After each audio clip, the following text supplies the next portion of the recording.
The table saw you bought last year is already drifting out of alignment, and that is not a malfunction. It is the business model.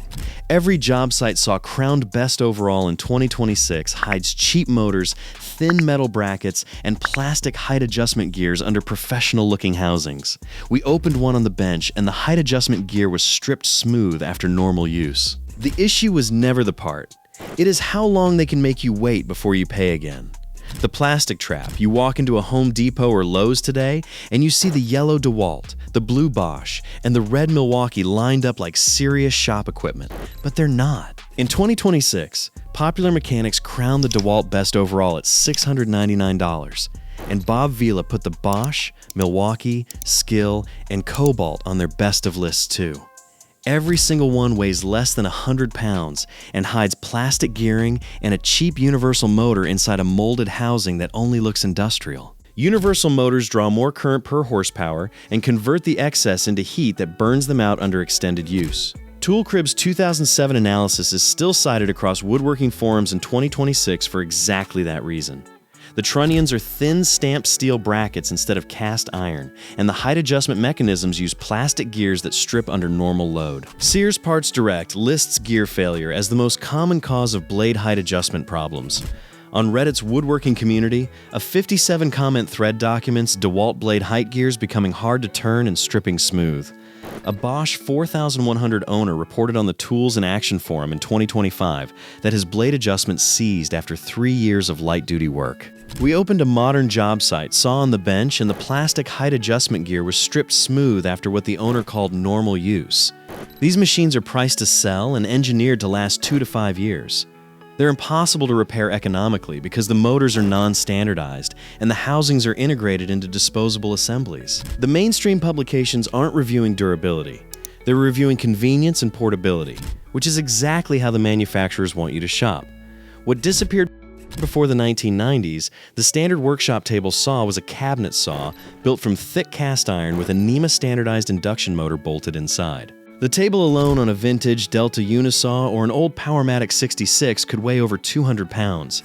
Each cast iron wing added another 25 pounds that soaked up vibration and kept the blade steady through thick hardwood. Cast iron has excellent vibration damping, which is why it's used for machine tool beds. The trunnions on those old saws were massive cast iron mechanisms mounted to the cabinet walls, not the underside of the table.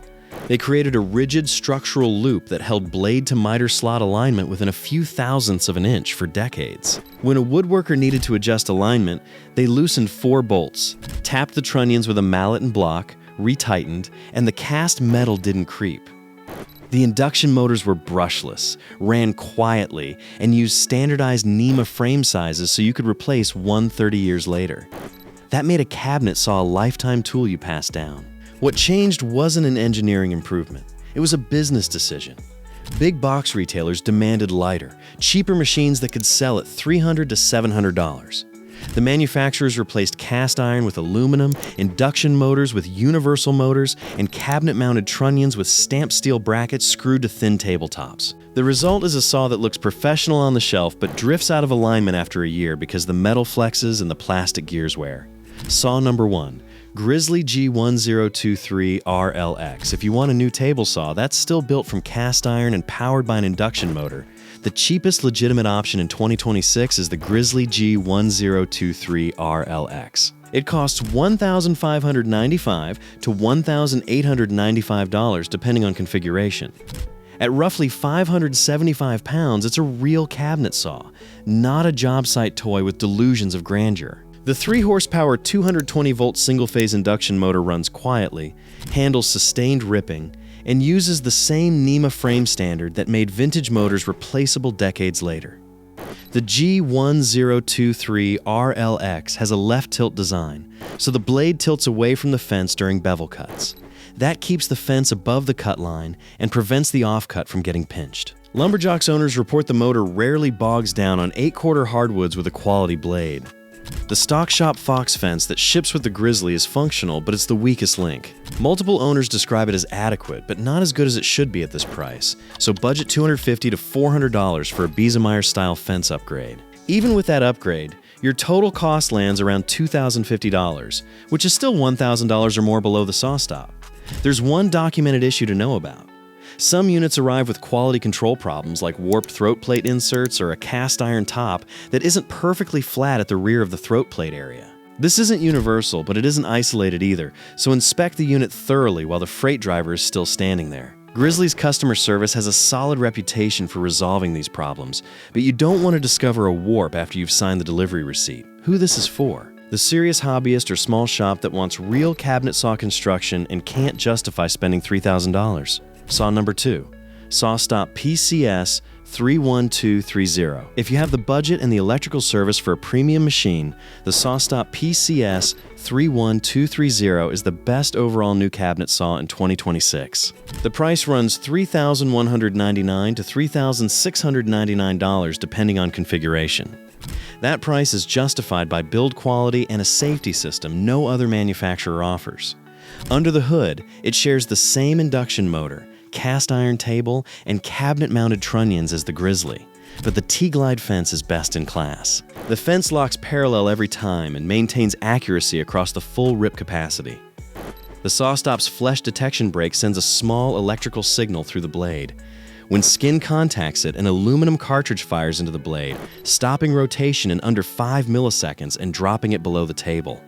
The blade and cartridge are destroyed, but your finger stays attached. Mark Spagnuolo called replacing the cartridge a minor annoyance compared to what it protects against.